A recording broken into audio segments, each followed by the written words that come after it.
जी बिल्कुल, अमरीका भर में कोरोना वायरस के नए ओमिक्रॉन वेरिएंट के बाद सूरत हाल बिगड़ती हुई नज़र आ रही है।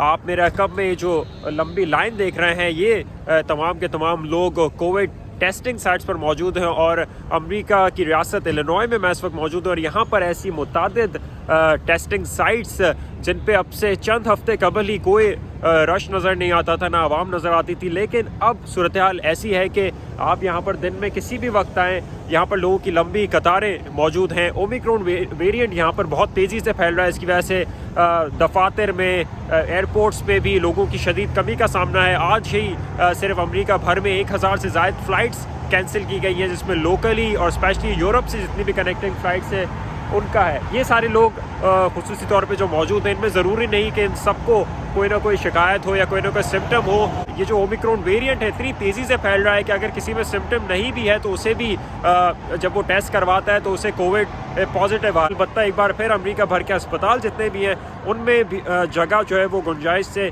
बढ़ चुकी है और अस्पतालों में भी जगह फुल है। खुसूसन बच्चों की भी बहुत बड़ी तादाद जिन्हें कोविड हो रहा है और वो अस्पताल पहुँच रहे हैं। तो लोग यहाँ पर यही कह रहे हैं कि वैक्सीनेशन जल्द अज जल्द जिन्होंने नहीं ली वो ले लें, बूस्टर शॉट्स ले लें और जहाँ भी जाएँ वहाँ 6 फीट का फासला और मास्क ज़रूर पहन कर रखें। जी।